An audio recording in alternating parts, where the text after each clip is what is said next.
Hello and welcome to the Oakland County Megacast on Civic Center TV and 89.3 Lakes FM, our flagship stations. In addition, today we're on Birmingham area municipal access in Birmingham, Bingham Farms, Beverly Hills, on Comcast Channel 15 and AT&T Channel 99. Also on 88.1 WBFH The Biff and our Facebook partner today. Joining us via Facebook Live is the West Bloomfield Township Clerk's Office. We thank Debbie Binder and her entire team for joining us today on this edition of the Oakland County Megacast. And as always, from her home studios, here is Ronnie Dahl. Tyler, it is so cold outside. It is. I am like, when is this polar vortex going to end? Yeah, I woke up this morning and I looked at the weather report and saw it was in the single digits, and not a pleasant surprise because it's already been pretty cold being in the teens and in the 20s with the wind that's been out there, and it's a cold one. So if you are going out today, whether you're going to work or you're going out around the town to run some errands, make sure you give yourself some time to warm your car up, clear the ice off, and get yourself warm as well, and limit how long you're outside. So I was just telling my husband this morning, I said, I want a new house with a huge mudroom. And maybe a doggy shower in it too. If I have a wish list, that's a mudroom with a dog shower would be great. But every day you come in the wintertime, it's like this messy mess, because you have to have towels for the dog, you have to have a coat for the dog, you have to have, then your shoes and your boots and towels and a towel warmer. And we don't even have kids, Tyler. Yeah, no, it's all just for one dog. I know this just from my family's experience raising a dog as well. My mom and my stepdad, they have a German Shepherd puppy. It's only a couple of years old, and she has a lot of work also, and then dragging the mud through the home and all of that, and having to deal with her in the winter also. It's always a big project, especially for energetic dogs that are very loving and love to have fun. And having to deal with Michigan weather on top of that as well can be a lot of extra maintenance in the home. I'm exhausted. Yeah. It's a dog. What do people do with kids? I'm like, bless their hearts. So now that's on my wish list, Tyler. If I win the Mega Millions, I'm going to wait until it's up to $1 billion again, because I think I want to win $1 billion. I really want to win $1 billion so I can donate a lot of it secretly, but the first thing I'm going to do with that billions is get a house with a dog shower and a mudroom. Yeah, why not? Treat yourself to something that's going to be, of course, beneficial, and that's a good thing to have on your wish list. Trixie's going to be around a while. Yeah, but actually my house will probably be someplace where it's warm, but I'll still need it because she'll be coming in off of the beach. Of course. I don't know. If I had $1 billion, it's either mud or sand. So. Right. Yeah. Right. I don't know if I live in the north if I had $1 billion. Would you? Probably not, just because of the colder weather. I mean, maybe have a place there to go to in the summertime or something, but I don't know about full time living in the north. Right. Yeah. We'll come visit here if we want to go skiing. If we want to go tubing, we know where to go. Well, exactly. Well, see. If I win $1 billion, Tyler, I'll give you some money so you can move. How's that? Oh, please. No. Get yourself the best dog room possible. Trixie. Go put it all to Trixie, Ronnie. Save yourself. Oh, my goodness. Hey, hopefully this comes to fruition. Taking a look at the day's headlines. Oakland County may waive some of the fees for some restaurants right now. So if this actually happens, it would be good news. The Oakland County Health Department may soon waive the certain fees for licensed food establishments. And of course, it's because of the ongoing struggle with the pandemic. County Commissioner Ellen Kowal recently introduced a resolution seeking to waive all county food establishment fees through at least September right now. These would include annual inspection, license, class and testing, and food plan review fees, all of which are collected by the health department. This equates to over $2 million. So these fees do add up. Kowal said the resolution aims to address the economic impact of the state's COVID-19 restrictions on the local food service industry. She added that these dollars could be reimbursed using eligible pandemic relief dollars received from the state and federal government, aka tax dollars. from you and I. Eligible businesses would be those that provide dine-in services that could demonstrate a 25% loss of income, which for most restaurants here in Oakland County, that would not be hard to do. We do see some of the chain restaurants, such as like McDonald's and Burger King, the fast food places, they are actually making money right now during the pandemic because people are just swinging through the drive-thrus pretty quickly. But hopefully that comes to fruition, because I was speaking yesterday, Tyler, as you know. Thank you again for taking over the show yesterday. I bowed out a little bit early because I do media training for first responders. And yesterday it was with firefighters throughout the state of Michigan. And then afterwards, we always go out for dinner afterwards. And we stop at a local restaurant down the street in Romulus and, talking to the business owners. We have them on the show quite a bit here in Oakland County, but just throughout the area, and how they are surviving and the impact that this is taking on them, even at that 25% capacity. It's going to be quite some time before these business owners get back on solid footing. Yeah, and those reimbursements, as you had said, are going to be coming from the county regardless. So that money is already being spent by Oakland County. It's taxpayer dollars that are already out there, and providing relief to these businesses is only going to help these businesses and more importantly the people that work for them as well, because 25% capacity, as we heard yesterday from Mandy Jean from Brewhouse in Keego Harbor, it's workable, but it's not something that they're going to be bringing in money to a point where it's profitable or where it's fruitful for people that work for tips. And so any relief that can be given to these businesses that help to loosen the straps a little bit on them financially and allow them to have more flexibility, which hopefully would reflect on the entire business and aid their workers. I think that's a win for the people of Oakland County. And so hopefully we get some more good news from this effort going forward. Yeah, and one thing with that too, Tyler, is this is a direct impact that every restaurant can take advantage of if they're really experiencing that loss, because we know with so many of these grants and these programs, so many restaurants are not able to take advantage of that simply because the money runs out so quickly. Right. And this restaurant owner that again was in Romulus, is same experience that we've heard around here in Oakland County. They try to get online and that money goes like that.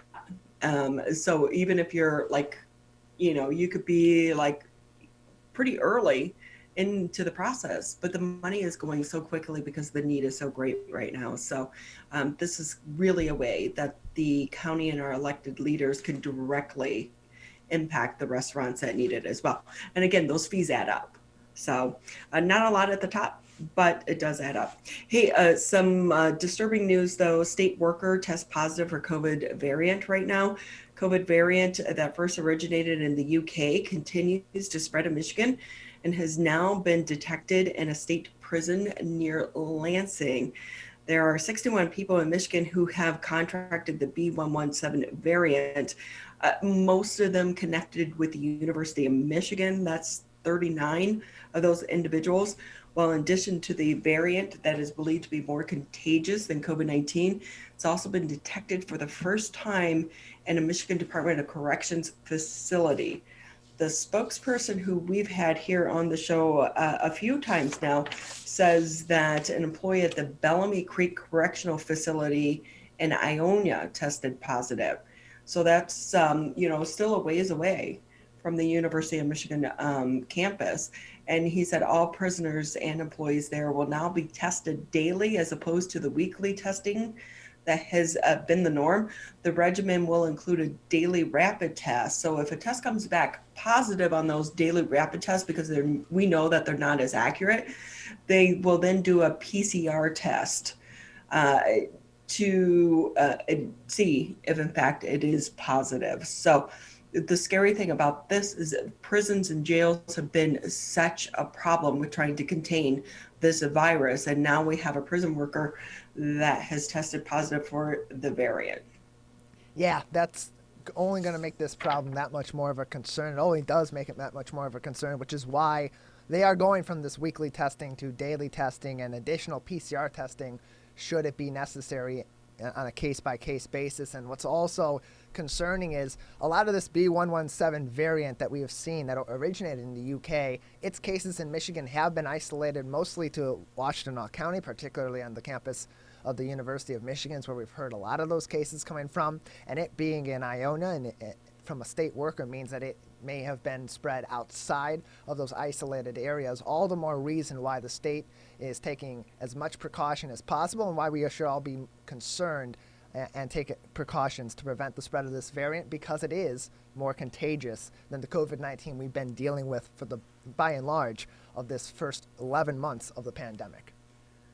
So the feds, Tyler, are now investigating counterfeit N95 mask and a scam that is going wrong. Federal authorities are investigating a massive counterfeit N95 mask operation in which fake 3M masks were sold in at least 5 states to hospitals, medical facilities, and government agencies. Foreign-made knockoffs are becoming increasingly difficult to spot and could put healthcare workers at a grave risk for the coronavirus. And nearly a year into the pandemic, fraud remains a major problem as scammers seek to exploit hospitals and desperate Americans. Federal investigators say they have seen an increase in phony websites selling vaccines as well as fake medicine produced overseas and scams involving personal protective equipment. The schemes deliver phony products, unlike fraud earlier in the pandemic that focused more on fleecing the customers. This is really scary because some of these counterfeits and these knockoffs look like the real thing, but they are not. And again, that is putting people and their health at risk, Tyler. Yeah, we've seen this throughout the pandemic, and we see it in any sort of a crisis. There are always horrible people out there that are going to try to exploit the needs of people in the public and the issues that we're dealing with at any particular time. And people still need these masks. Medical facilities still need these masks to protect themselves from COVID-19, to protect themselves from these more contagious variants. And it's truly disturbing to see that there are people out there that are still trying to pull a fast one on people who are protecting other people on the front lines and those in need throughout our local area. So good on the feds for getting in on that investigation and hopefully snuffing a lot of these scammers out and making for a safer market for actual masks instead of these phony N95 masks that have unfortunately made their way to market.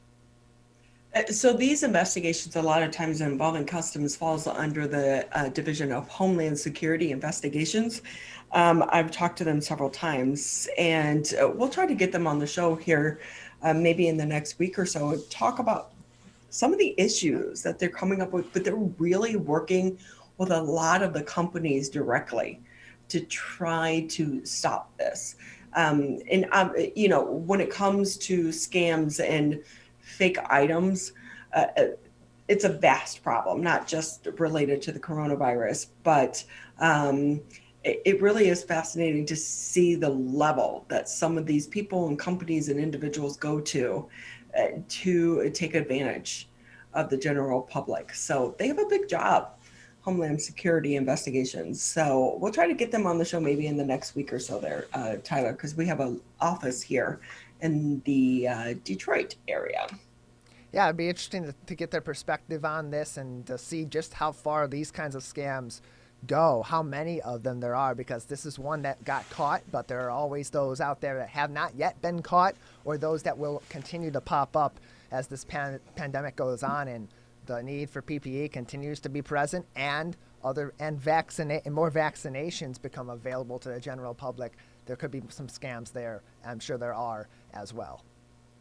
So you can find those headlines and so much more if you just go to civiccentertv.com, click on the coronavirus tab. That's where we post the daily headlines, but also at the top of the page, you'll see direct links to valuable resources such as the CDC. They actually came out with some new regulations today, Tyler, regarding masks. And they're now saying that maybe you should wear 2 masks. And on top of that, exposure and the quarantine guidelines for people who have had the vaccine. So again, the direct link to the CDC, you can get there just by going to civiccentertv.com. We also have direct links to the state of Michigan, as well as Oakland County and our local municipalities. Beyond the headlines today, though, as we begin to jump into the show, we have a great lineup for you. And when we come back after the break, we'll be speaking with a local author, as well as one of her former students that took part in a book to try to address the pandemic and how do you relate this information to your kids. That's coming up after the break. Perry tested positive for COVID-19. Emma was exposed to a friend who's positive. Willa's waiting on test results. After any contact with COVID-19, or if you test positive, stay home for at least 10 days. If you live with others, keep your distance and wear a mask. Help Michigan contain COVID-19. Visit michigan.gov/containcovid. COVID-19 has caused many families to fall behind on finances and on groceries, but you're not alone. You shouldn't have to worry about putting food on the table. MyBridges offers access to quality food and income assistance to help families across the state get the food support they need. It's easy to apply and easy to start shopping. Apply for services at michigan.gov/MIBridges. A message from the Michigan Department of Health and Human Services.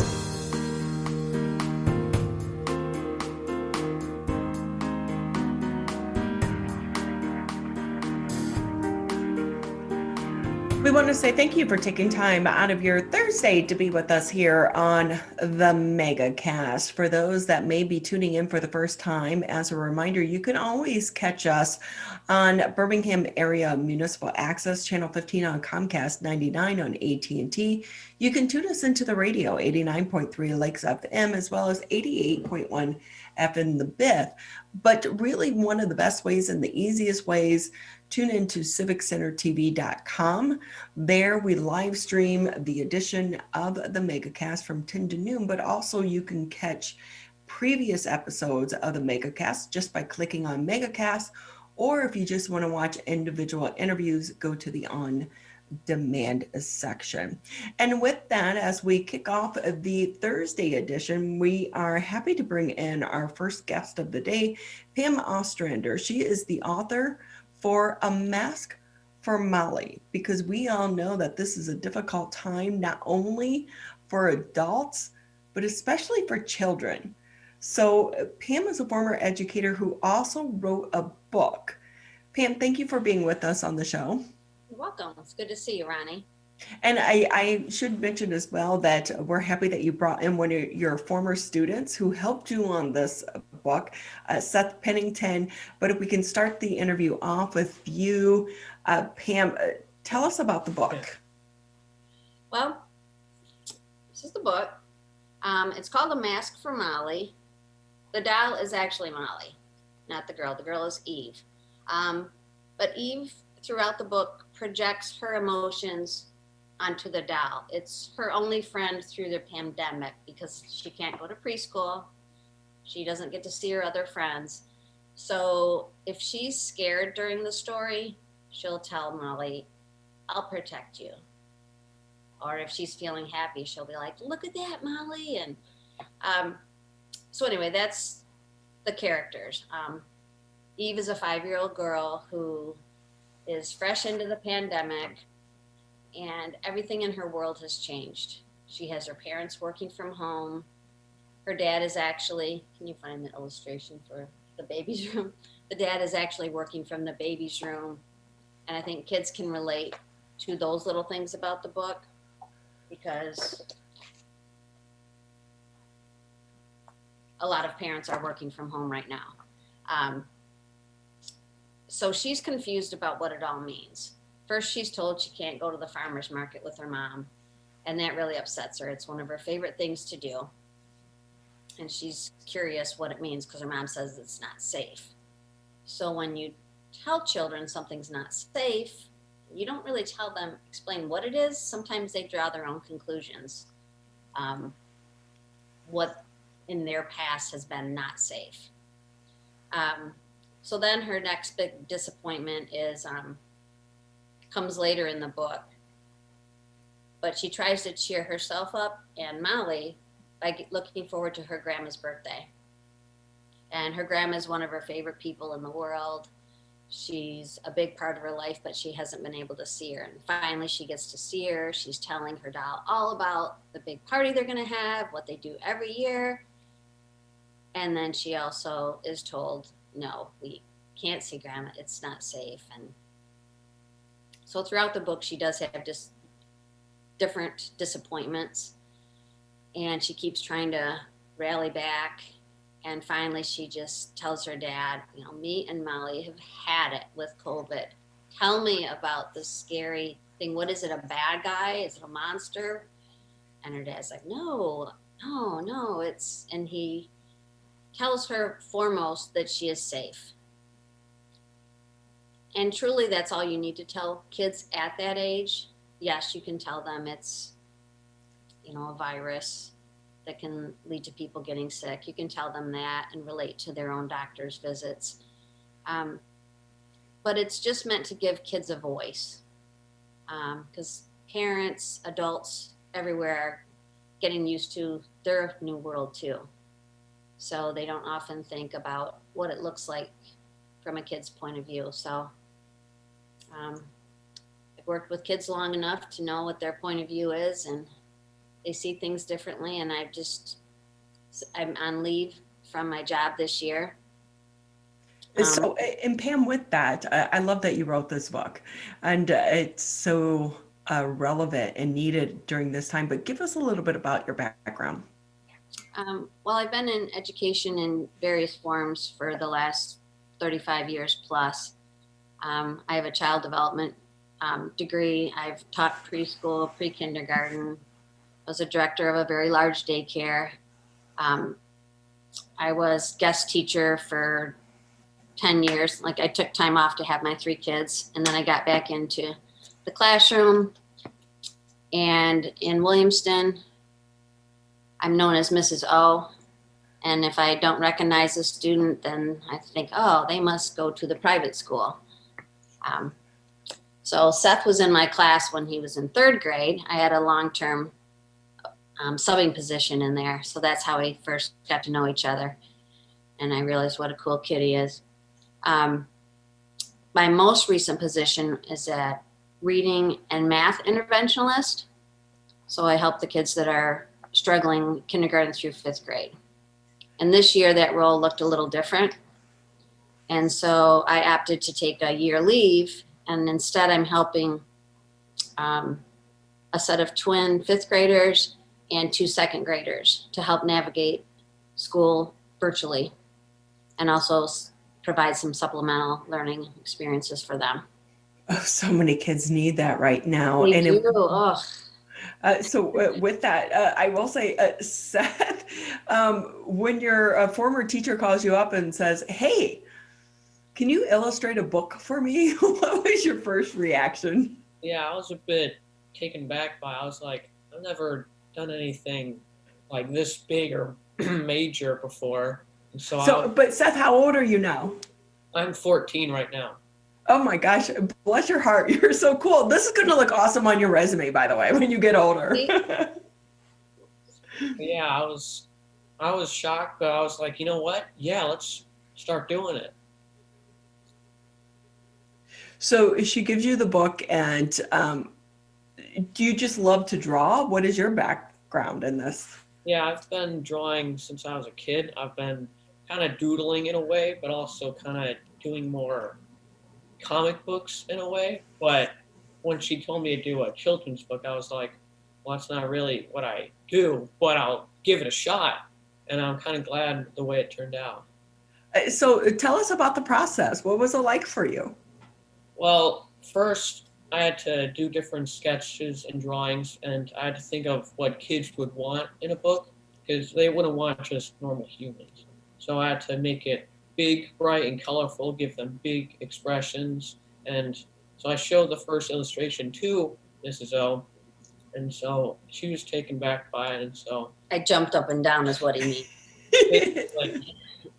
And so, yeah, after that, I kept doing each one and showing her. And so she was glad. And so with that, Mrs. O, when you saw what he produced along with your words, your reaction? Oh my gosh, you interviewed my family, they would attest to every single illustration. I would physically jump up and down, like probably repeatedly, and go around showing everybody, because he texted to me, what do you think of this? And I would send him all these memes of people doing backflips. And honestly, after he drew the first Eve, I couldn't picture her any other way but that. And so you knew you had it, right? Yeah. I didn't give him real specific things. In fact, if you looked at the storyboard, it didn't show a whole lot. No. It was horrible. It was a mess, a real mess, like stick figures with bubbles above their heads. And I just, that's how I work. I've never written a book before. So it was paper and pencil, and a 4-month process of editing and re-editing, revising, and coming to what we have now. And the process was very fun. And truthfully, at the end, it was rather rushed because I wanted to get it out while it was still relevant.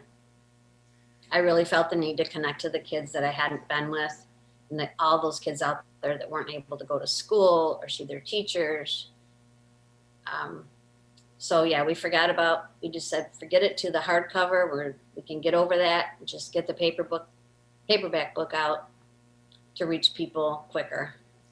So before we get to the distribution side, I do want to ask you, have you written a book before? No, I never had. I've told stories. All my nieces and nephews are like, yeah, I'm not surprised. And my son, Danny, I told him I was going to write a book, and he's just like, of course you are. Like, how are you not surprised? I'm going to do this. But you do it, you write it. What is the process? A lot of erasers. Well, it started out a lot longer, and I ended up cutting it just because kids don't need a lot of words. And also, once his illustrations were coming along, I'm like, I don't need to explain this in detail anymore. Like we were just talking about before we got on air, that a picture is worth 1,000 words. And when he shows the character with a big exclamation mark above her head and her arms in the air, I don't need to describe it completely. I can say she's doing a jumping dance-like move. But those are the kind of things that we talk about when I do the readings to kindergarten and young fives that I've been doing on Zoom.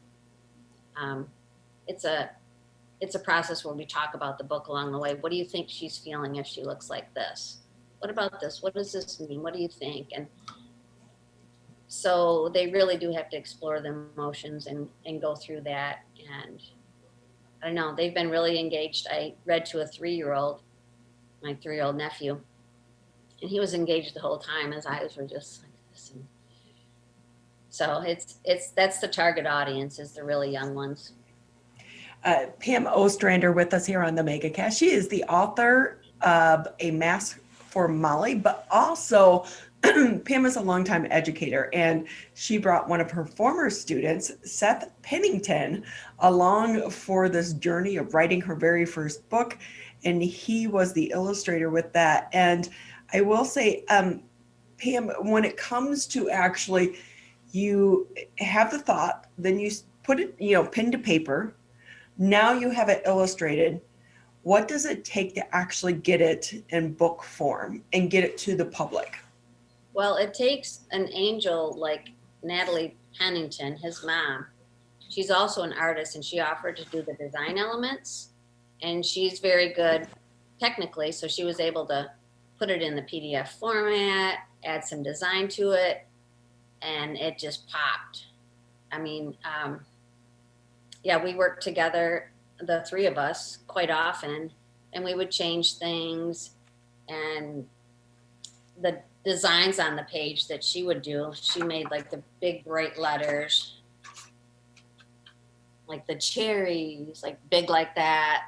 And she knew what kind of font would look best. She's done this before with other books. His father is a illustrator, but I didn't want him. I wanted the kid. So it is quite a process. I learned a lot along the way. There was a lot of frustrating first time things that I had to go through as far as things that aren't in my comfort zone with technology and getting the ISBN numbers. And we did also partner with Nicole Schaefer to make the masks. And kids always have liked having matching outfits with their dolls. So why not normalize masks and have a matching mask for your doll or your stuffed animal? And so that's been kind of fun seeing how that's grown. And after people read the book, then they want to buy the masks. And so what is the process? Do you have a website? Are you selling these books to the general public or to schools? What's the back end of this? I just listed it on eBay yesterday. Prior to that, I have a Facebook, Pam Ostrander LLC Facebook, and there's an order form on there. I'm selling it at the Studio Shop in Williamston. They actually have it displayed in their window, which I love. So I'm just now in the last 2 weeks getting orders from people I don't know. And I've shipped it to 8 different states. A lot of people are buying 3 or 4 of them, and then they're donating them to their area elementary schools or their libraries, which makes me really happy that they're getting out there. And so I'll also be doing some Zoom readings from different people in the country too. This is just great that you've done this and taken your talents to try to explain this, because even as adults, we don't understand it. So how do you explain it to kids and still make them feel safe as well? So it's great that you're doing that. Seth, I have to say, you have a bright future ahead of you. I know you're only 14. I know, right? But what do you want to do? Probably become like a comic book illustrator, probably, but also mix it with cartoony sense in a way. I think that'd be a fun, like, twist. Nobody's really done before yet, so. So, Seth, are you a comic book junkie? Kind of, yeah. Who's that? So, my husband is. We bought our house based on needing enough space for his comic book collection. So, who's your favorite character? Probably just Spider-Man. Spider-Man's pretty good. He has a whole mural in his room of his cartooning and characters that he's come up with himself, just original ones. And he won't talk about it, so I will, but he has some amazing art already that he's done, and you'll be hearing more from him for sure. In fact, he's like 3 more years of high school, so I kind of have a few more books and thinking about here. But Seth, what did you learn from this process? I learned that, I think I learned that helping kids in a way is probably the most important thing in this process. And it was really fun going back to the mind of a child to make it all. Yeah, all like what, like 5, 6, 7 years? Yeah. See, she said that. I didn't. Yeah, it was a very fun process. That is it's so great. How long have you been drawing, Seth? Probably since I was a kid. I've kind of just been doing chicken scratches when I was a kid, but now it's made this, so. Well, he had his art displayed in was it the Lansing? Yeah. What was it? I think it was something Lansing Arts. Lansing Arts Council or show. And he's won local art contests that were against people much older than him, and he's just got it. He's really got it. And especially to step up to this form of art that he wasn't comfortable with. And it was at the beginning of the virtual learning, so he kind of needed a challenge, something he could do, because he was finishing with his work really quickly, and so put him to work. Well, the words are definitely needed, but I will say, as Seth, your drawings make it to connect with the younger generation, and it makes the story pop as well. What a great teamwork. This is awesome. This is what our community is about, but also coming together in the middle of a pandemic and overcoming the challenges as well, because I'm sure both of you, just like the rest of the country, you've had challenges during this time. Exactly. And this project really helped me get through it. I know that. I have 3 20-something children at home working remotely or going to school, but having this project has been incredible for me. Hey, Pam, where can people find the book and where can they order it? Okay. You can get it on eBay now. Like I said, you can go to my Facebook page, Pam Ostrander LLC. There's an order form. You can even scan a QR code and order form pops up. Or you can go to you guys are in Oakland County, but there's a store in downtown Williamston that sells it. And soon it's going to be in all the Sparrow health centers, gift shops. Oh, I just so did perfect. that yesterday. So even though people can't go in the hospitals very much right now, a lot of the healthcare workers will be able to see it and use it with their own children. So I'm excited about that. That is great. And you know what? The word is only going to continue to spread with this. Etsy might be another good form for you to post it on. Did you have to self-publish this book? And what was that process? Yes, because the process of going through the traditional way to do it, it takes so long. And it wasn't about the money from the beginning. In fact, along the way, I paid him in chocolate chip cookies and Subway cards and can of Coke. I'm able to pay him now, but it's definitely not a money-making deal, but it's very satisfying and worth every bit of what we've gone through. It's a project from the heart. And so I'm thinking, Seth, when she says, here's some more chocolate chip cookies, you're like, oh. I'm like, well, it is good. It is a good reward for me, but I wasn't really thinking of getting money at all. But I'm glad I got something in the end. And those chocolate chip cookies were good, I will have to say. But Seth, at 14, to be able to say, I am a published illustrator, that has to sound really good. Cool. Yeah. Yeah. A few weeks ago, they started in-person learning, and he had high school orientation in the morning, came home. Half hour later, he was being interviewed by Channel 10 for illustrating his book. All before his driver's license. Take that, my fellow students, right? Yes. People talk about kids these days. Well, kids these days are pretty cool. They are. And you know what, Seth? Follow your passion.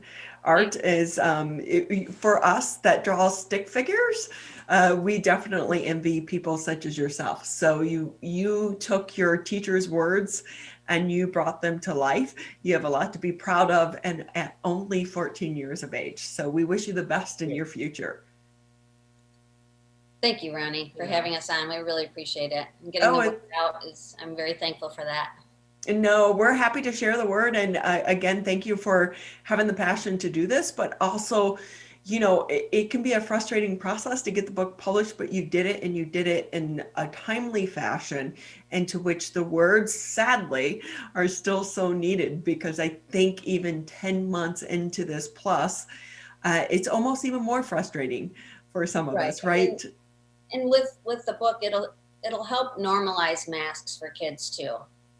If the doll in the book is wearing it and the kid in the book is wearing it, it's not that unusual anymore, and they can identify with it. Well, again, the book is called A Mask for Molly. Pam and Seth, we so appreciate your time. Okay, thank you very much, Ronnie. Thank you. You both did such a great job. We're going to take a quick break here on the Megacast. Thank you. Michigan, we're calling on you to save lives. Don't ignore it. Don't let it go to voicemail. It's urgent. In fact, it's critical. Because if you've been in close contact with someone who tests positive for COVID-19, you may have been exposed to the virus. And you could get a call from My COVID Help or your local health department. So please answer the call to learn how to protect yourself, your family, and friends. We're calling on you to stop the spread of COVID-19, to make it safe to reopen businesses and help Michigan move forward. So if you get a call from My COVID Help or your local health department, you may have been exposed to someone with COVID-19. To protect us all, answer the call. Learn more at michigan.gov/contain-COVID. A message from the Michigan Department of Health and Human Services. Hi, my name is Kurt Lawson, and I'm the Public Information Officer for West Bloomfield Township. We wanted to reach out to you, our older adults, to provide information that you may find useful during this difficult time. We want to ensure you that West Bloomfield Town Hall, our Waters and Utility Department, West Bloomfield Parks, and our police and fire departments continue to work hard on your behalf. Information and resources can be found on the Township website, the police Facebook and Twitter, or call West Bloomfield Park's COVID-19 Help Hotline. Please remember to keep your social distance of at least 6 feet, wear facial coverings when you leave your home, and wash your hands for at least 20 seconds with soap. These precautions will help keep you safe during these difficult times. This may seem uncomfortable, but so is being hooked to an IV, sleeping in a hospital bed, and fighting for your life. When it comes to COVID-19, comfort is not as important as saving lives. Wearing a mask can greatly reduce the chance of spreading the virus. So mask up, Michigan, every time you leave home.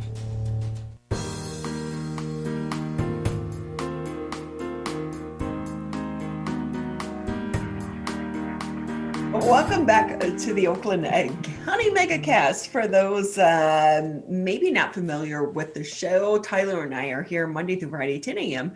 until noon, and we work to bring you long-form interviews of all of those impacted and decision makers and business leaders, and those also surviving the pandemic, which really kind of includes all of us, to bring you their stories and their information and advice and knowledge in a long form interview. They started this program at the beginning of the pandemic thinking, like the rest of us, it was just going to be a few weeks. But here we are, nearly 11 months later, and the COVID crisis is still underway. But this is also going to be the first Valentine's Day that we have had to experience under COVID-19. And with that, to talk a little bit more about this and other topics, we are going to bring in Carrie Krawick. She is a family therapist and licensed marriage counselor for the Birmingham Maple Clinic. Carrie, always great to have you.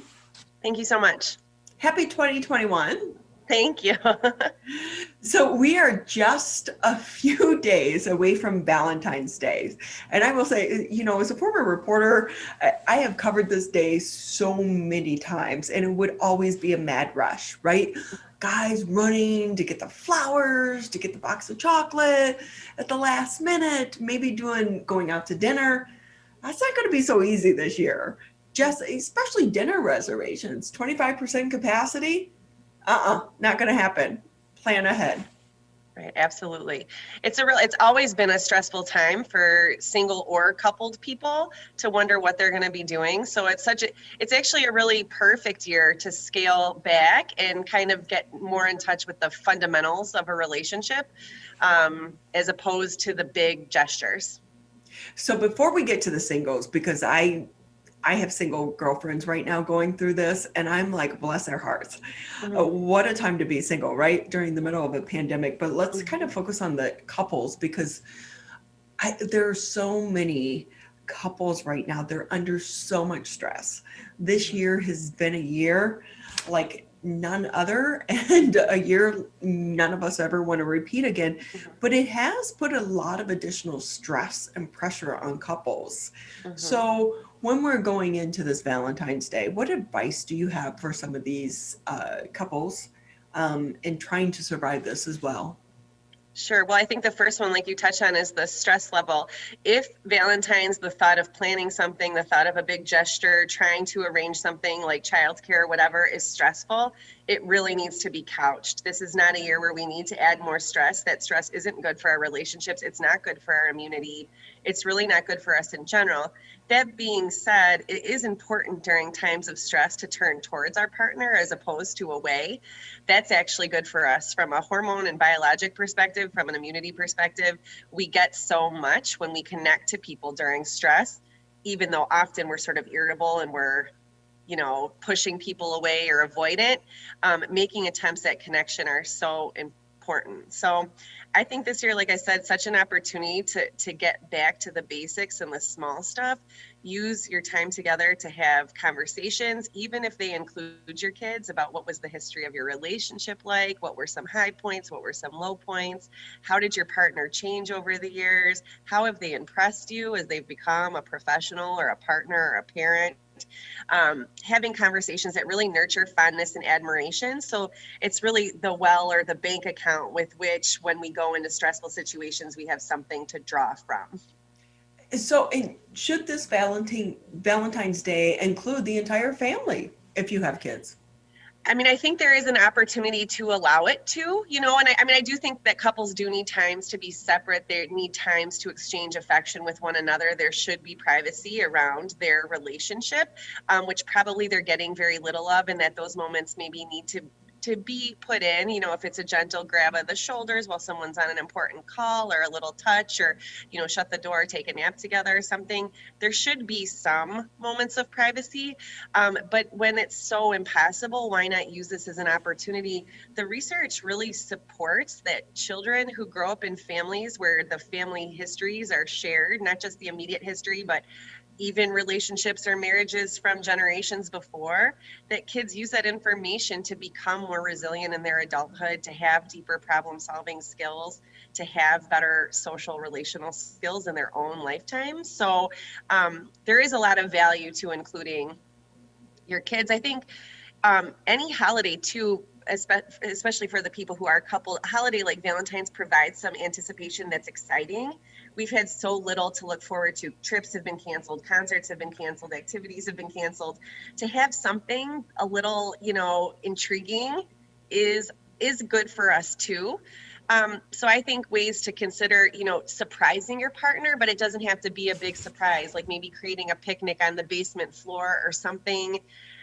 Just to change it up. We've been working in our bedrooms, we've been, living in our homes constantly. Try to, even change the lights or the blanket on the bed or something as a way to just make it a little different. I think really, it's like you said at the beginning, you go back to the basics, right? I mean, maybe you write a poem, maybe you build something in the snow, the little things. This is the time to make those little moments that, because we also have a lot of families undergoing a financial stress during this time as well. Absolutely. So I think it's a cool opportunity. It's actually neat to give ourselves permission to scale back from the sort of social, big restaurant roses deal, and move back to what are our little gestures that we do to connect with one another. But on the backside of that, some of this takes a little bit more planning than just making a dinner reservation. Yeah. Yeah. And I think, and there are actually a lot of really neat opportunities to be creative this year that obviously require planning, but if it's taking a Zoom course together on some topic you might share, or, find a recipe together, and send someone to, or do a mail to order ship thing where you can get something sent to the home and create something together. There are neat opportunities this year that have probably been underused years before. And at the end, it's not just about Valentine's Day, it's about strengthening the relationship. For sure. I think that as a relationship expert, it would be like, yeah, absolutely. Don't put all your eggs in the Valentine's basket. What are the small daily gestures you're doing to connect with one another? Do you know how your partner likes to connect? Some people prefer affection. Some people prefer gifts. Some people prefer just kind words and being told they're doing a great job. The best thing you could do probably this Valentine's is spend some time learning what your partner's way is, and then remember that year round. If they love when you turn the coffee pot on first in the morning or scrape the snow off their car, that means they're an acts of service person. If they love to be told, thank you so much, or you look beautiful or something, that means they're a words of affirmation person. There's also quality time, gifts, physical touch, and so to really tailor your behaviors to the way that your partner feels it, as opposed to the way you like to give it, is going to give you the most bang for your buck. That is really good advice right there, because as you were saying that, I was kind of making a mental checklist. And so before we move on to singles, I do want to ask, what has been the response or what has been the need for your services during this pandemic? Are you seeing an increase of couples needing to come in for therapy?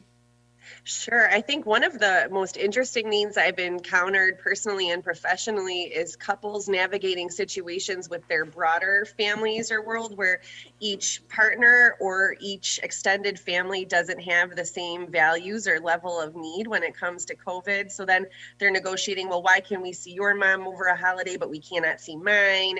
Why do we do this activity, but not this? And there's a lot of conflict and feelings of unfairness, or, wanting, one wants our children to experience swim lessons, and then the other has anxiety or concerns about the safety of it or the consequences, and couples really negotiating more intricate problems than they ever have had before. An important point, because everyone has a different level of comfort when it comes to COVID. In our household, my husband does not like people to come into our house. So I'm like, with my girlfriends, when you come over, you have to be outside. You cannot come in to use the bathroom. So go before you come. And, his views are different than my views. But you have to work through those and respect those as well. And but then on top of that, you put this crazy political time that we've been in on top of COVID. So are you seeing that so many of these social issues as well has added to the stress of couples?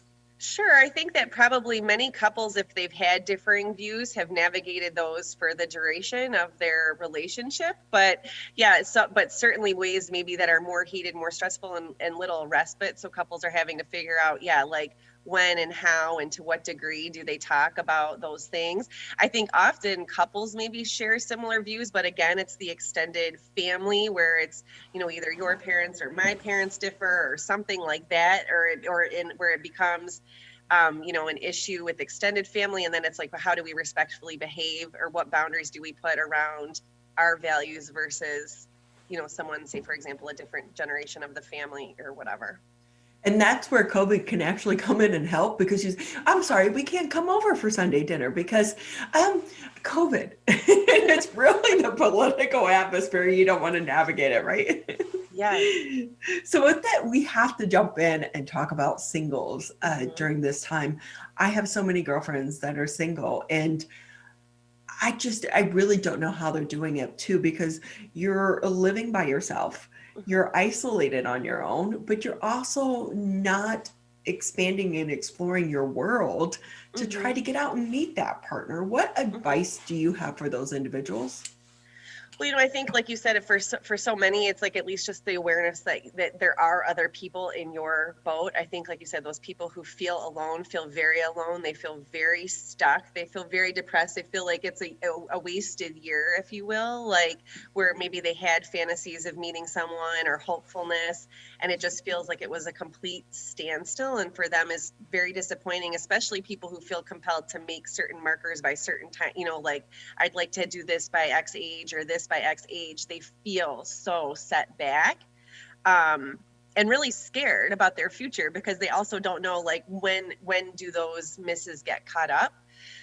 I do think a lot of it is, like I said, like kind of fantasy and social pressures. I mean, I really try to guide my clients to say these ideas that you have to find a mate by this day or time, or that everyone else who's partnered up is just like successful and like happy as a lark about their relationship is also not true, So I think there's this fantasy that there's like sort of the haves and have-nots. And single people don't really give themselves the credit to know there are a lot of people like them, and there are a lot of people who wish they were like them, maybe in partnered relationships that are not good or safe, or a variety of different things. Because for singles, Valentine's Day brings on a stress and it's own, but now you're putting a pandemic in the middle of it. Could it actually be somewhat uplifting because no one's celebrating the way they used to? I think, yes. And for a lot of the year it was, now that we're seeing restrictions lighting, we're seeing vaccinations roll out, there is a little bit of a kind of like a FOMO of some people who were, when everyone was home, you weren't missing out on anything. Now, when some are in and some are out, people are experiencing a little bit of anxiety or resentment there. So-and-so is going out, but I'm not yet, or I'm not willing to yet. So then that puts a little bit of distance or anxiety between them and their peers, which can cause problems.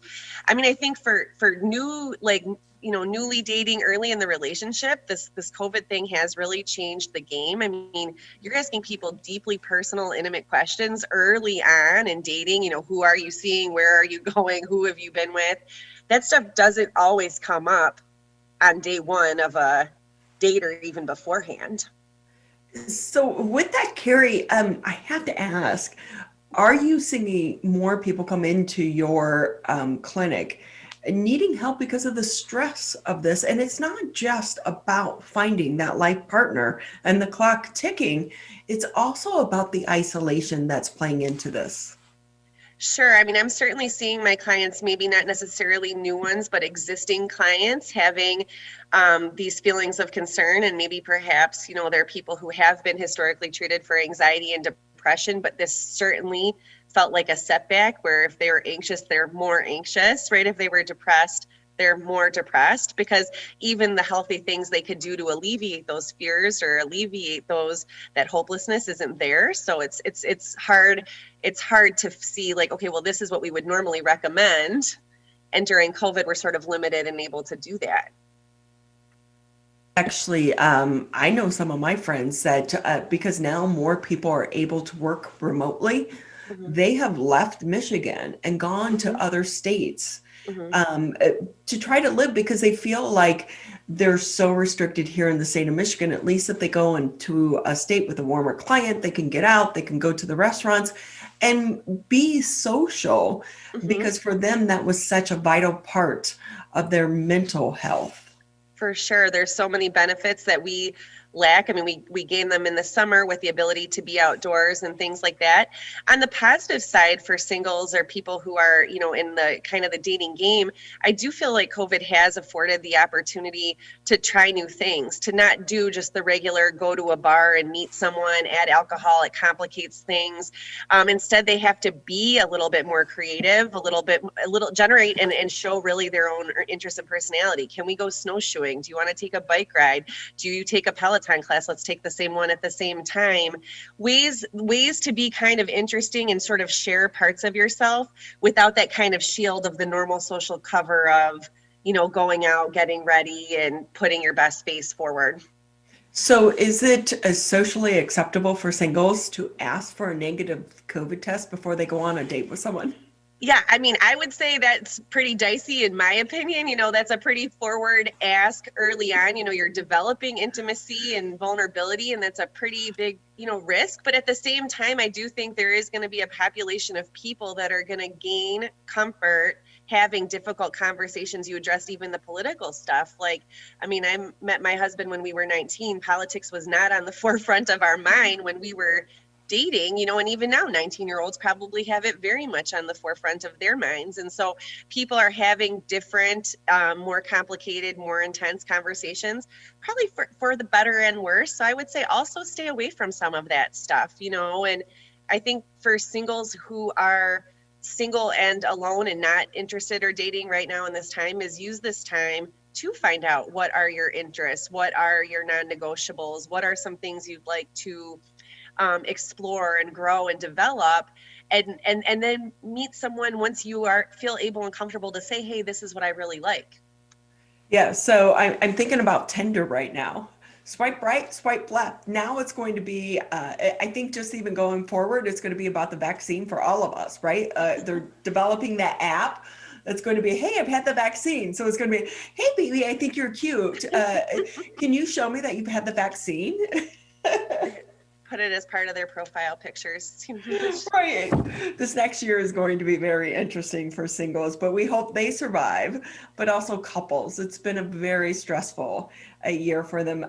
Carrie, it's always great talking to you. Anything else that, or advice you want to offer before we let you go? Yeah, sure. I mean, I think if you have the opportunity this year and you do know a single person that's alone, they are at exceptional high risk this year for depression and anxiety. Feel comfortable to check in with someone if you think, how are you doing? Do you want to do something? If you have a plan with your own mate, but you can, meet a girlfriend for brunch or something, do something to include those people that you may be worried are exceptionally isolated or, feeling kind of shamed about being alone on that particular day. That is such a good point to make because, Valentine's Day is on a Sunday right now. A lot of guys, or at least my guy, doesn't like to get up before noon. So that's usually I do yoga and then go to brunch with my girlfriends. Sometimes that turns into like 3 or 4 hours, but still, by the time we get home, then we can celebrate Valentine's Day, but you could celebrate it with your friends as well. Because at the end of the day, Valentine's Day is about love, and we love our friends and we love our family as well. Absolutely. And don't let your friends, although I wonder how this conversation goes with guys. Like my girlfriends, I'm like, oh, I love you. Let's go to brunch. Guys don't do that. No. No, but there are so many opportunities to connect with people. And even like we said about relationships, reflect with your friends about the strengths of your friendship. What's your friendship been through? What are the high points? What are the low points? What is it about your friend that keeps her dear to you or him or whatever? Like there is an opportunity, like I said, more to just show love, but also get back to those fundamentals, build someone up and let them know how important they are. Exactly. You know what you can do with your guy friends right now, Carrie? You can take them to the movies because the movies are reopened right now. And as we wrap up this interview, we're going to take a quick break. And then when we come back, we're going to be speaking with Paul Glantz from the Emagine Entertainment to see how they're surviving this pandemic. This is the Oakland County Megacast. The only way to beat COVID-19 is to face it. You can't get too comfortable. You can't forget the danger. Wear the mask. Wear the mask. Wear the mask. Wash your hands. Keep a safe distance. Especially in the next few months. We'll get back to normal. We'll get back to normal. We'll get back to normal. Someday. But not yet. Not yet. Not yet. But not yet. But not yet. Consider virtual gatherings for the holidays. Curbside food orders. Grocery delivery. And shopping local. Shop local.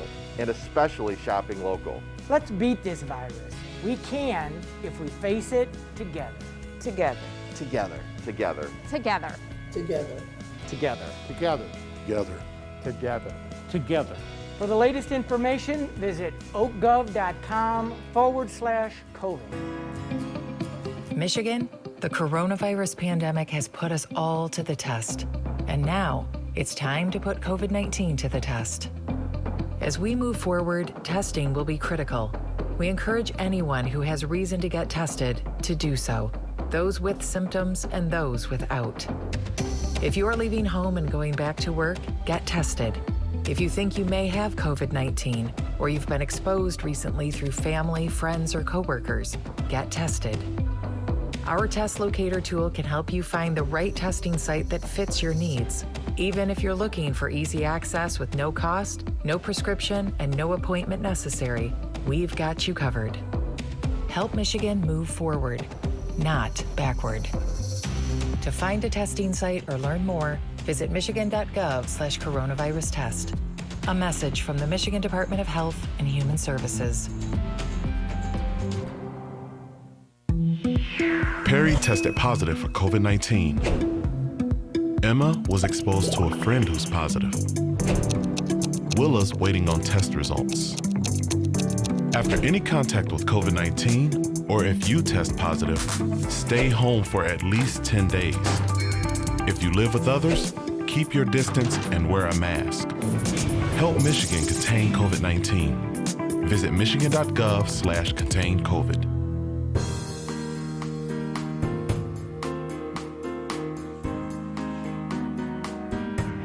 You're listening to 89.3 WBLD Orchard Lake, 88.1 WBFH of Bloomfield Hills. Welcome back to the second hour of the Megacast. Always excited to bring in our good friend Paul Glantz with us here on the Megacast. He's the co-founder and chairman of Emagine Entertainment. So glad that you guys are back open for business. Paul, how are you doing?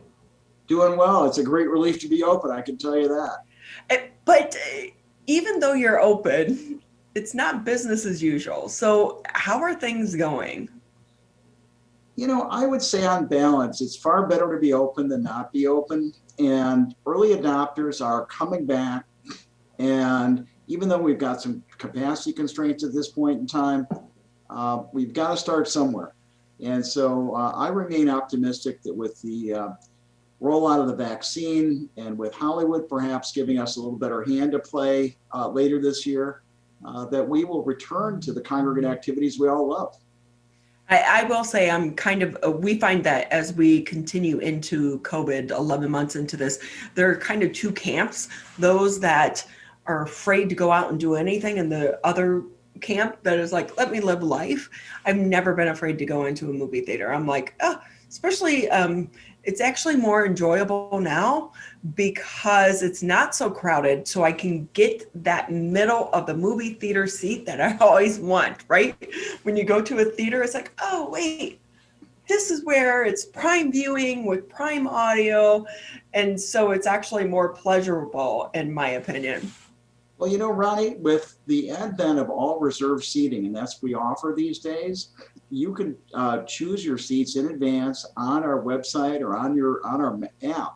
And so I think even once we see some larger crowds come back, with just a little advanced planning, you can continue to be assured of that favorite seat. So how are the crowds right now? You know, they're actually not bad, given all things considered. And here's why I say all things considered. California and New York continue to be fully shut down. And I can't blame the major studios for not wanting to exclusively release their films in theaters while a couple of the biggest markets in the country are shut down.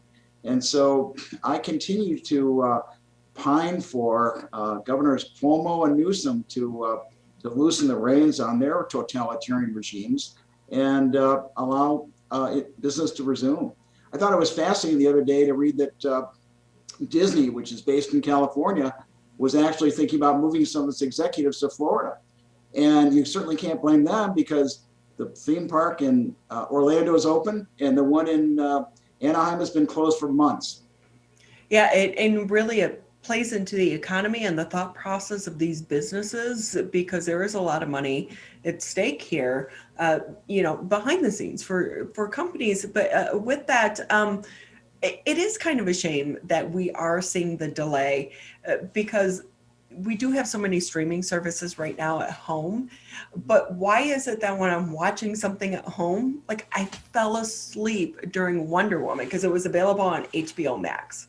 I was disappointed in the movie, but had I been in the theater, I would have been more engaged because it's coming at you from all angles and the sound quality is unmatched, even in the best of home theaters.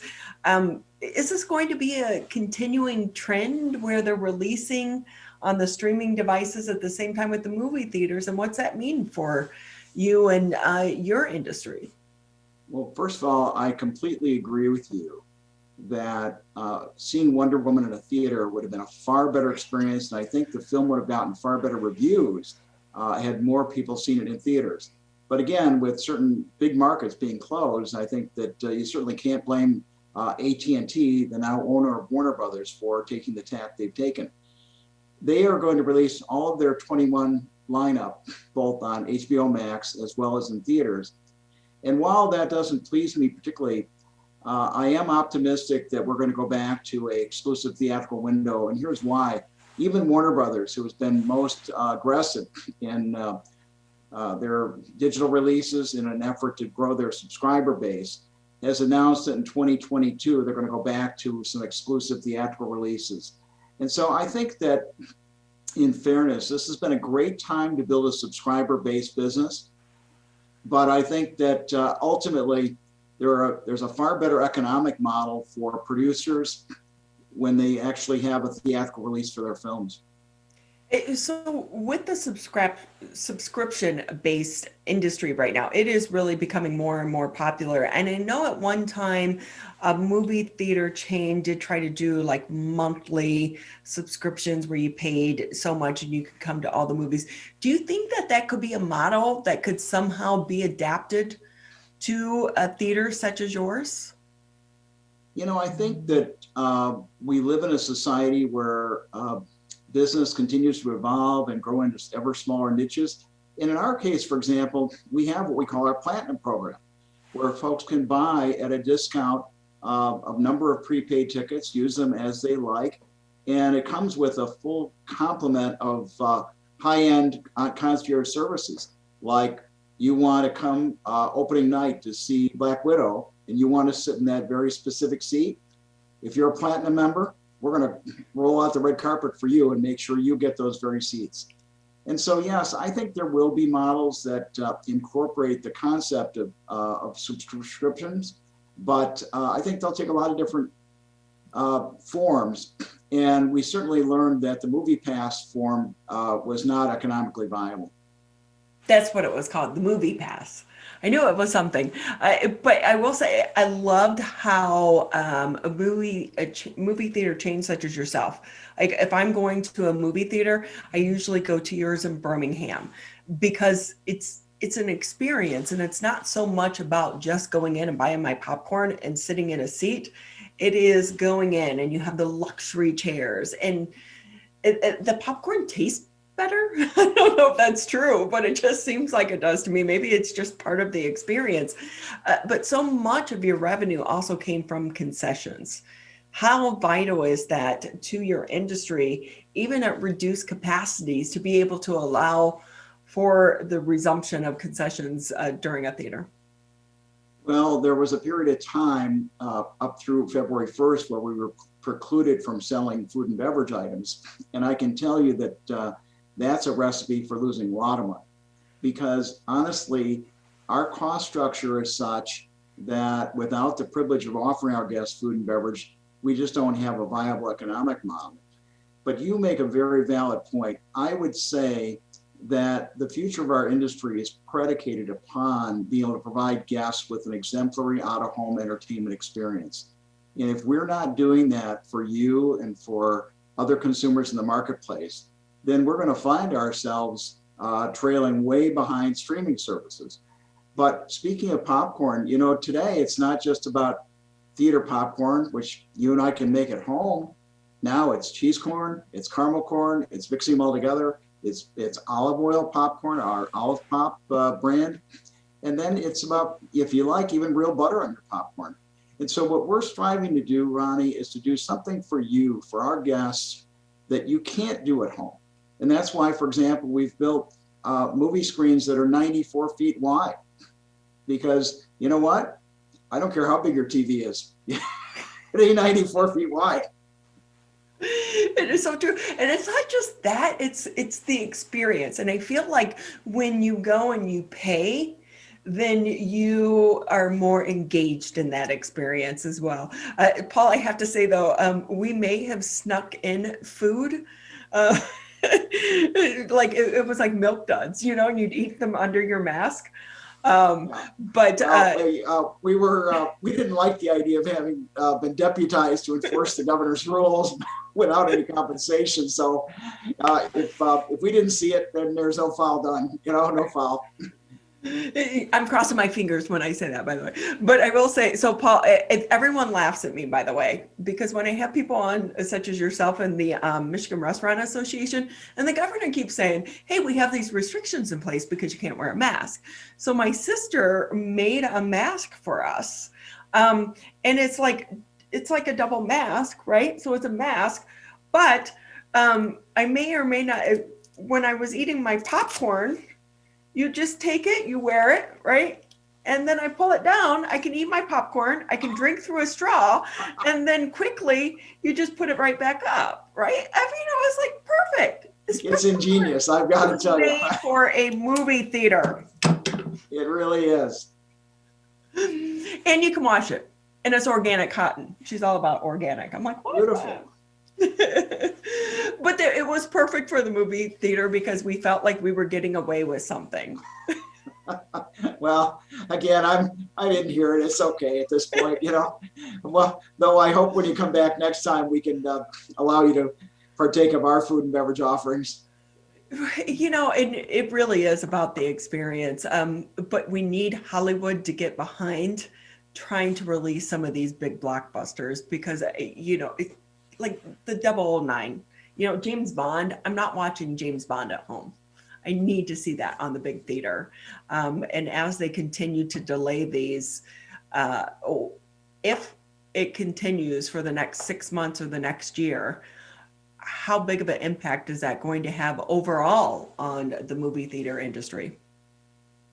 You know, I have misjudged the duration of this situation on multiple occasions. However, at this point, I feel pretty confident that we're going to have a return to some modicum of normalcy come 4th of July weekend. And the reason I say that is that Paramount is firmly committed to releasing their film Top Gun 2. And that too is a film that everyone wants to see on the big screen. And so I think that what we need is a spark to reignite the flame of moviegoing. And I'm looking at this point in time to July 4th weekend saying, gee, by that time, we've got to get enough people vaccinated that that a large percentage of our population will come back. And Paramount is standing firmly behind that date. But I'll tell you this, I think that we've made a terrible mistake with the way we've handled this in Michigan. We've, of course, endeavored to save lives, and you certainly can't argue with the governor's motivation there. But all you have to do is look at the Bridge Magazine analysis of deaths. And essentially, this is a disease that takes older people. And so to have destroyed the economy for those of all ages to protect, when we really should have just protected the elderly, I think it's been a terrible wrongdoing that's been perpetrated upon our state and upon our economy. Yeah, and you're not the only one to share those sentiments. And while we always share in the compassion and the empathy for those that have been lost to this virus, we also know a lot more now that we knew at the beginning. And there are so many treatments as well. And it's not just about the vaccine. But while I have you on and we're talking about the vaccine, do you think theater workers should maybe be included when it comes to frontline workers, if they're going to include restaurant workers into that group, to be able for them to get vaccinated? Well, I would sure hope so. You know, if we're going to vaccinate grocery store workers and retail employees, I mean, our folks are retail teammates, and I would love to give them the opportunity to be vaccinated because, again, you know, the health and safety of our guests and our teammates is of the highest priority to us. And so, yes, if we could move them up in line as essential workers, I think that would be terrific. And I think it'd be a great nod to those people because, you know, we've had to lay off almost all of our teammates and we'd like to bring them back. And of course, we want to bring them back safely. And plus too, it's that comfort level with the community. If you can say or put up a sign that says our employees have been vaccinated, then it's that level of comfort that people are going to start coming back to the industry and into the movie theaters as well.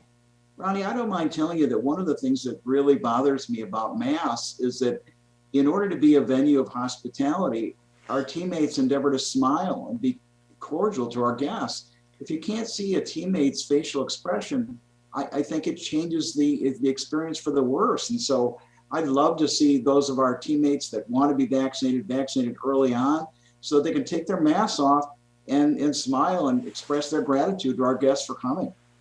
Yeah, that is the biggest thing, isn't it? It's like sometimes I want to tell people, no, I'm really smiling at you, you know, underneath the mask, because I'm like with you on that, Paul. When you're a people person, that's probably the biggest thing I think we miss in our community. But also I know for myself, I personally have stopped doing things because I don't like how wearing a mask in the public makes me feel. not so much about the other people, but I don't enjoy the experience any longer. And so I will I'll just stay home more or walk out on the trail or enjoy more outdoor activities because I can do that with the freedom without a mask. And that does play over into industries such as yours. It surely does. And again, I'm a people person like you are. And this has been a very difficult time, not, of course, just not for me, but for all the folks that, and I've thought most about my teammates who we've had to furlough during this period of time. And the absence of human interaction, I think, had a very deleterious impact on our society. So again, July 4th weekend, I hope it's Katie bar the doors and let's get back to life as we do it, because, life is for the living. And I think it's time to resume our lives. I love that. I'm going to take that as my quote of the day. Life is for the living. Thank you for sharing it with us. But we also always appreciate you coming on and talking with us as well. Go out to the movies. Anyone out there, it is safe. I know that you and members of your team have done everything and anything to make this a pleasurable and a safe experience for the public.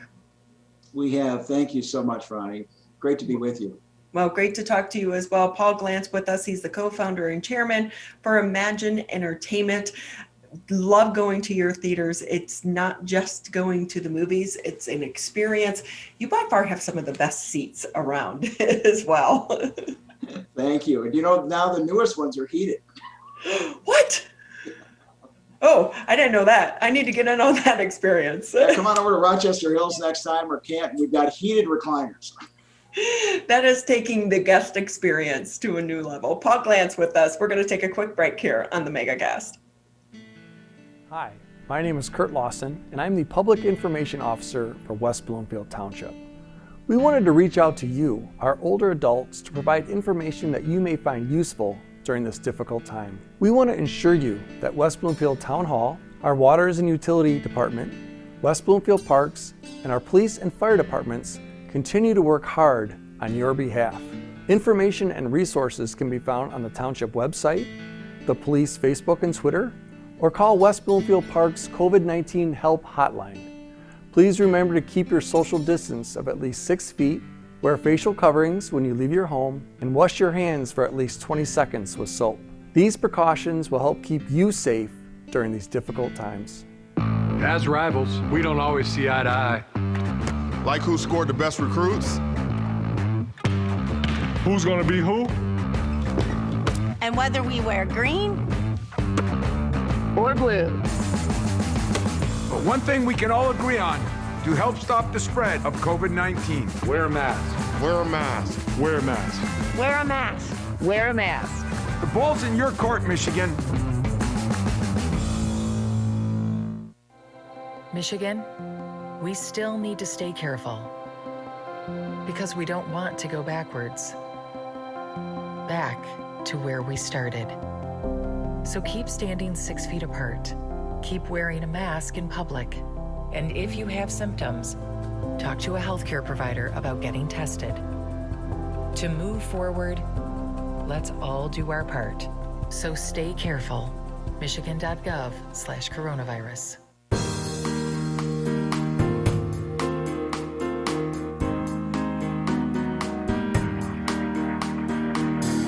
Great to have you with us here on the Megacast. You can always catch us Civic Center TV, Birmingham Area Municipal Access. If you have cable, thank you, because a portion of your fee helps support programming such as this. So you can catch us on Channel 15 if you have Comcast, 99 on AT&T. You can also listen to us on the radio if you're out driving around, 89.3 Lakes FM, 88.1 FM The Biff. And we also want to extend our gratitude today to the West Bloomfield Township Clerk's Office for allowing us to live stream today's edition of the Megacast on their Facebook page. And we do try to utilize all available outlets to provide you this information, and that is why we are the Megacast. And with that, we are going to bring in our next guest, Michael Fournier. He is the mayor for the fine city of Royal Oak. We are going to be joined with you via phone because you're having a few internet issues, which we have all experienced. Yeah, good morning, Ronnie. Yeah, I got 3 kids here at home, and I think with all the video streaming, our bandwidth may be a little thin today. It seems a little slow the last couple of days, so I appreciate the accommodation. Oh, no problem whatsoever. But I will say, Mayor, everyone has pretty much felt your pain right now, right? Yeah, it's certainly been a change for all of us. I can't think of anybody that hasn't been impacted over the last year. And folks, I think, are ready to redefine what normal is and get back to it. We are, but also I think the one thing that's come out of this is talking about the importance of technology and what it means for our day-to-day life. Because I think going forward, we are going to look at internet the same as we look and think about electricity and water. It's really a vital utility for so many families right now. Absolutely. And that really kind of, a conversation we need to have as society is, the equity, the social equity that comes with access to the internet and with information. Certainly in the beginning of this pandemic, we saw, the haves, the school districts and businesses and workplaces and homes that had access to internet. They could start to manage through things. And for unfortunately for kids that, don't have access for internet at home, we saw them sort of left out of the race, so to speak. So it's certainly, I agree with you. This is something that is just like water, just like electricity. I mean, I think we should value knowledge, good knowledge and access to knowledge just as much as we should value access to good water and power. So much so. And let's hope there are some positives that come out of this crisis, which there often are, and that is going to be one of them. But with that, tell us about some of the latest things going on in your fine city. Yeah, so, Royal Oak is clearly a vibrant town and community, and I will say, our economy really doesn't center around the internet. We have a vibrant dining scene, we have theaters, comedy shows, we have a number of events, and so, COVID really hit us hard in a lot of regards, not just in terms of, I should say, in an economic sense, but really, I mean, living here, if you're a resident of Royal Oak, I mean, this is why we love living here. We love getting out and about. We love going for walks. We love seeing our neighbors and seeing what new is going on in town. I see you had Paul on just before, walking to the theaters, watching a movie, having dinner. I mean, this is ingrained in us as a culture here in our community. And so, for us, this has been, a significant impact. We've leveraged creativity. We've leveraged the framework that we have and relationships that we have. We've reached out to restaurants. We've done our very best to figure out, how we can help people be successful in this environment. And so if you drive around town, you'll see everything from the pop-up igloos and we've carved off parts of the streets to expand outdoor dining. We've done the Royal Oak Downtown Dollars where we match purchases so you can spend more money in the downtown. We've offered free parking. You go down the checklist. We've worked really closely with our retailers, our restaurateurs, and office buildings to figure out what we can do to, make help us get through this challenge. And I think you're right. We've learned a lot that just doesn't, resonate during these times. But when we come out of this, when we have better days, I think we've learned a few things about ourselves, and we've learned a little bit about, how we can make our community even better down the road. So we're trying to find positive or a silver lining in all of this. But your city, as you were saying, it is a destination place, not just for those that live there, but for those in the surrounding communities. For me, your farmers market used to be the go-to place on Saturday mornings. But during the pandemic, I hate to admit that I've avoided it. And it's one thing, it's the parking because of all the construction downtown right now, but also the vendors aren't there like they once were because there's a supply issue as well. how do little things like that impact your bottom line when it comes to the budget? Well, I mean, for this year, I mean, we've been fortunate enough to have a fund balance. So even though I used to think I was younger, but now I feel like I'm older. But I've been around myself and some of the crew for almost a decade now, and we inherited pretty much, a budget that was a little bit in turmoil out of the last Great Recession. And we've been able to accumulate a very, very strong fund balance over the years. Even last year, there were folks that wanted to, give that money back or, spend it frivolously on things. And we said, no, we got to save this for a rainy day. And lo and behold, we had a rainy day. So from a budget short-term perspective, certainly we have the funding and cash there to help us get through this. We've had some support, obviously, from some of the federal and state and county programs. Much credit to the county. They've been very supportive. But from an overall point of view, I mean, from a top line, property values continue to be strong here. Our one question was state shared revenue. And I think we have a plan moving forward next year, but the year after, I mean, a big part of municipal revenues do come from the state. So the health of the state is really going to determine the health of cities, including ours, moving forward. But we're doing okay right now. We've managed it. We predicted we'd have a rainy day, and we don't have to cut services at this point. So we're in a very fortunate position.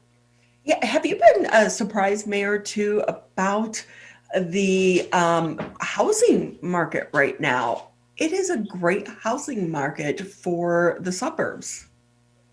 It's hard. You talk to obviously, as mayor, I talk to a number of different folks and with experiences and interests and careers, and you talk to a lot of the real estate interests, and it really seems to be remarkable what's going on. There is a limited supply. I do know in Royal Oak, and I don't know that that's much different from many other communities in the area or across the country, but certainly it's shocking to me. I mean, I'm fortunate enough to still be employed full time, because the mayor thing it's not a full time job. It's more of a volunteer position. And yet, I mean, not that we're cutting back, but we're being very careful about, our dollars. We don't know if my wife or I will have a job, next month, next year, or whatever. I mean, these are certainly uncertain times, but, the market is really, really strong. And I think a testament to that is, some of the things in this area, a lot of communities, but I'll talk to Royal Oak. I mean, we've really built a community. Coming out of the last recession, Royal Oak used to be sort of a starter community. But we've really found a pathway to be inclusive of all demographics here. We want this to be a place where people can age in place. We want this to be a place where families can enjoy. It's not just about the downtown. We've invested in our parks. We've invested in our amenities. And I think what you're seeing is just people are waking up and they're saying, nothing against the outer ring suburbs, but, why do I want to commute an hour and a half to work every day or an hour to work every day? I can live in Royal Oak. I'm close to everything I need. I got everything that I could ever want, and I can really build a good life here. And so I think we're seeing some just natural demand for the quality of the resurgence of these inner ring suburbs, especially in the Metro Detroit area. And so because of where we are right now, and also it looks like so many businesses are going to change their operating model and allowing people to work from home a lot more so, which is also kind of driving that housing change. Do you think there will be more attention made there in the city of Royal Oak from that downtown business area into the neighborhoods and the parks and other amenities? Yeah, definitely. I mean, there is going to be some change, and I think we sort of saw some of that happening anyways, prior to this. I mean, certainly as a city, we've learned that we can do a lot of things, online or not having to have every employee in person. That's just with old style government work. I think what you'll see is, I mean, you have this longing for people to still get together. I mean, that's what we hear. People like, let's get this over, let's go out. And I don't see that changing in the professional environment dramatically, especially for the creative, type businesses, which is what Royal Oak has really attracted. When I mean creative, like marketing firms, investment banks, things of this nature, where people have to be together, they have to collaborate. What I do see, though, is maybe they're not, it's more flexible time. They're not in the office all day. and they're spending that time maybe, now they have time to go out to lunch, they have time to go visit our brand new Normandy Oaks Park or the new downtown Centennial Park that we have, maybe take their kids to the splash pad, whatever it may be. I definitely see people rethinking their priorities in life and rethinking how they do work.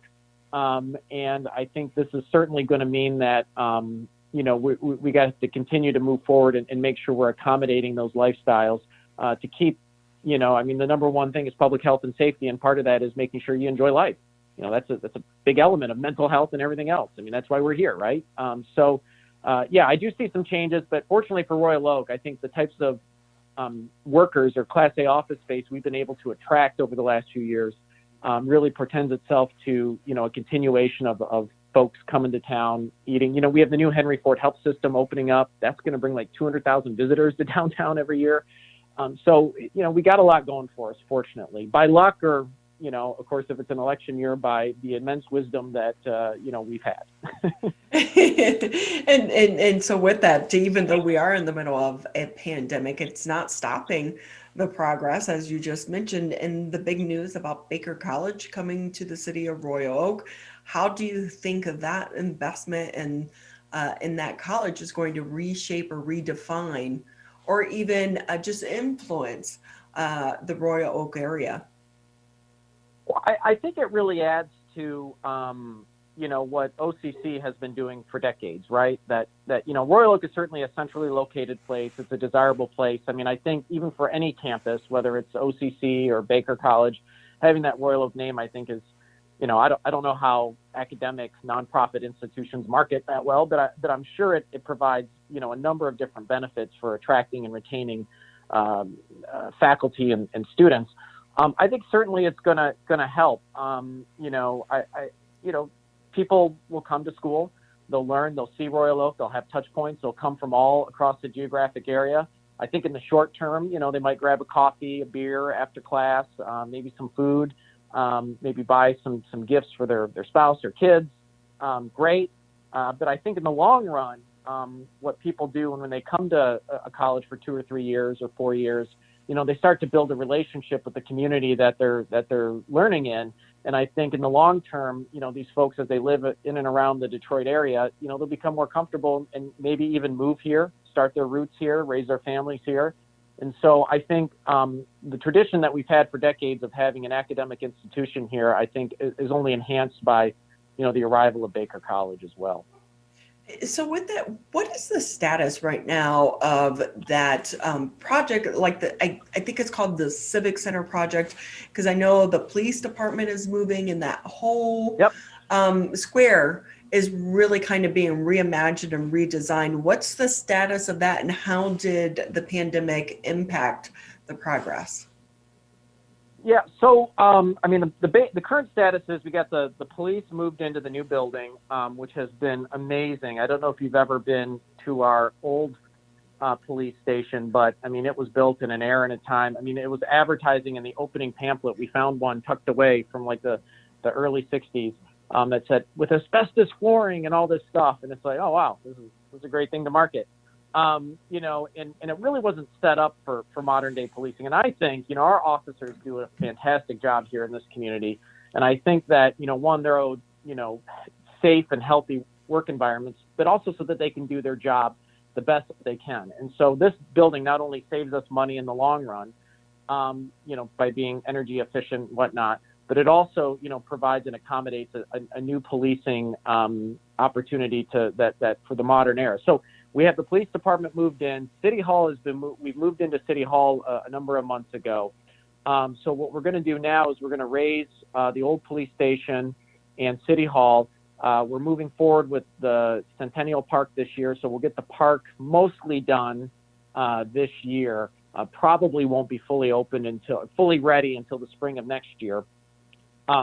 And so the project will be completed by then. So there have been a couple setbacks with construction and things of that nature that the pandemic has brought on. But fortunately, there hasn't been, significant impacts as a result. Construction crews can still work outside. It's been a little slower because they had to accommodate for certain provisions. But, we're chugging along, we're slowing along, and we're getting the project done. I will On say, time, well, almost on time and under budget. those are two good things. Even almost, I think, under budget are words that people or taxpayers really like to hear as well. I can say I've been in that police department numerous times, and I'll just say it was a dump. It was, so it's great to have them in a new building. And it's like you said, this wasn't just about putting them in a nice new building, but it was about policing and how they're able to police. Because I remember even going in it, like your cell phone, you'd be, it's like, can you hear me now? Can you hear me now? Because just parts of some of these older buildings as well. So it's great to see that. So with that, anything else going on there in Royal Oak that you want to share with us before we say goodbye to you today?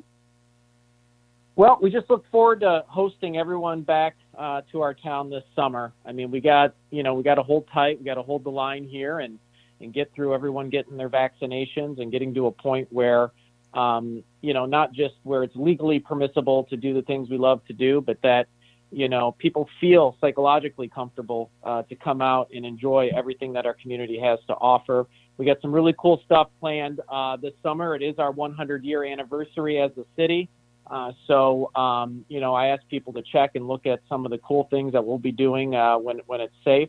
And, we're just, we look forward to hosting everyone and seeing all the new things. It's not just,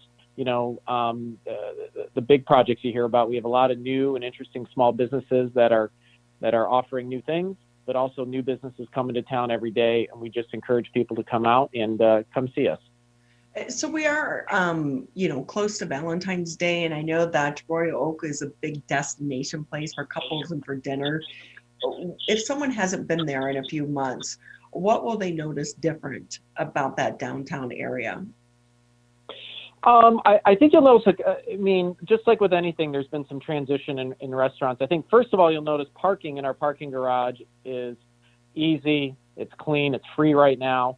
Free? Everyone looks for that. Wait. Did you say free? Free? Yeah, first 2 hours are free for sure.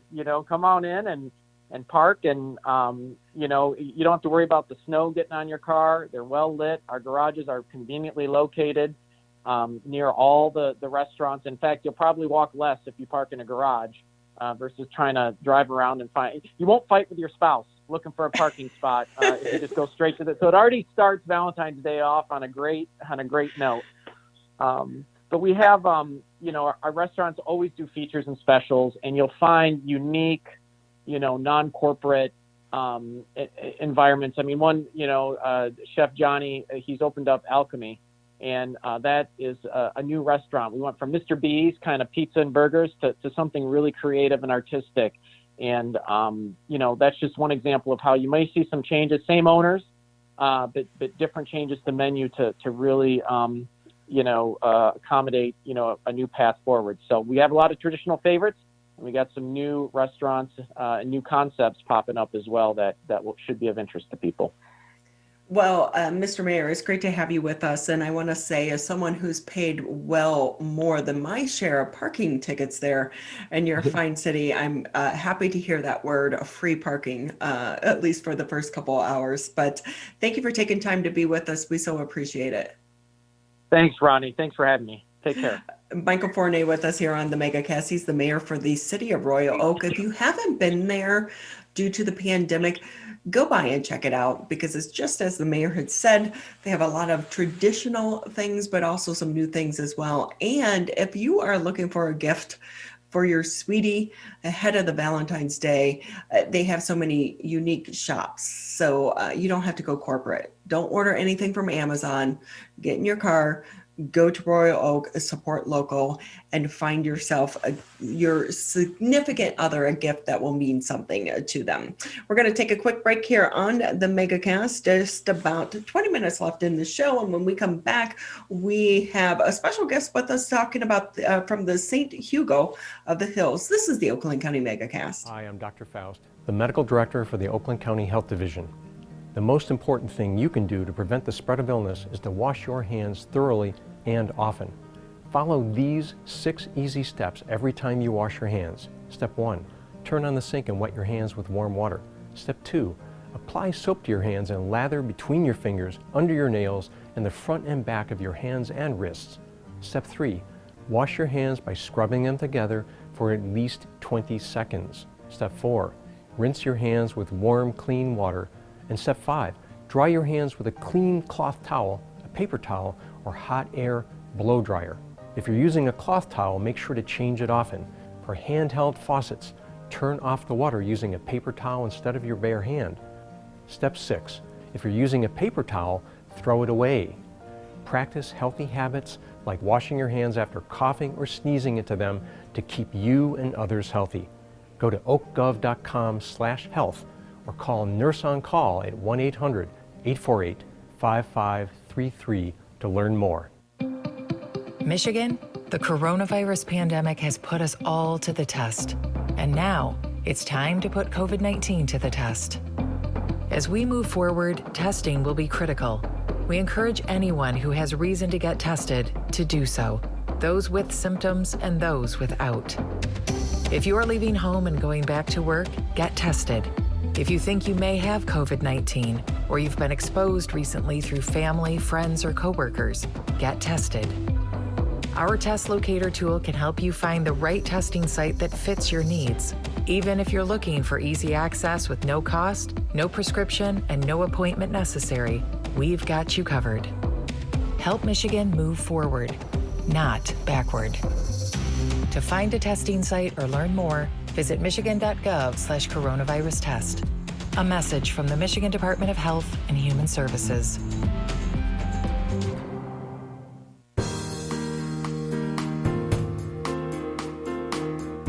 Thanks for taking time out of your day to be with us here on the Megacast. We are still in the middle of the COVID-19 crisis, but for some students, they are not letting that stop them from being of service to other individuals. And with that, we are going to round out today's show by bringing in Grace Kurn as well as Marlia Budiongan with us. They are from the St. Hugo of the Hills. Thank you both for being with us. Thank you. When I first came across the topic for today, I was like, why are we having them on? I'm not sure exactly, because it said they became involved with Ben King. I'm like, who's Ben King and what is this about? And then as I started reading more, what a blessing your students are for so many other people. So tell us about this project. Marlia, do you want to explain? Okay. This project was part of our Catholic School Week service project that we here when we serve the community. But since we couldn't because of the COVID situation, we decided to look back at this gentleman that we met a couple of years ago when we took our 8th graders to Washington, D.C. And we reached out to ask, what can we do for the veterans, knowing his history with supporting veterans who return with some struggles with PTSD and just trying to assimilate back into society. And he told us that he had this foundation, Mindful Memorial Foundation, where they provide these cushions, meditation cushions, for the warriors to use when they are in yoga or meditation. And we thought, okay, this is what we can do. And Grace is holding one up right now. And the inside of the cushion, our students actually wrote words of gratitude or words of encouragement for the veteran who will receive that particular pillow. And it's something that we really embrace. We were very impressed with Ben King and his foundation and his effort in helping veterans. And we just wanted to be able to carry that on as an extension to our visits to Washington, D.C. And so with that, Marlia, I would say so many students right now, they probably miss these field trips, right? But what was it specifically that the students are getting out of taking part in this? I can probably answer that one. Well, the students, first of all, this is the finished product. So the students, Mr. King actually took them through a mindfulness presentation where they stopped everything that they were doing. It was very yoga-like. And they went through, and at the end of that, they thought about expressions of gratitude for people outside of this little classroom. And he tied it very closely in with our school mission, which is, as followers of Jesus, it must be different with us. And it enabled the students to kind of think outside of just here in a small community in Michigan to a much larger place. And when we stopped the tape and they started writing, you can see this is like a bean bag, and imagine a pillow. Everyone loves their own pillow.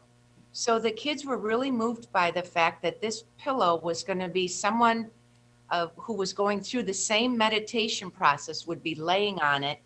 And they have notes: thank you for your service and bravery. God is with you. Rest. We've got you covered in love. Thank you. We are here for you. Pictures. And they really felt that they have grown outside of this classroom. Our mission is to show the children, you have to demonstrate to the world, not just to each other here in a classroom, to the world. And these people giving their lives, that's what our country is about, the freedom and gratitude. Never take anything for granted. And I think all of us have learned that through this pandemic. Oh, so certainly. And have they been able to connect with some of the service members that have received these meditation pillows? We haven't sent them yet. We know exactly where they're going. And actually, that's part of the reason that we got involved in this. When we went to Arlington, Mrs. Budiongan's class had researched a fallen soldier from Michigan specifically. And Mr. King takes us to that specific grave.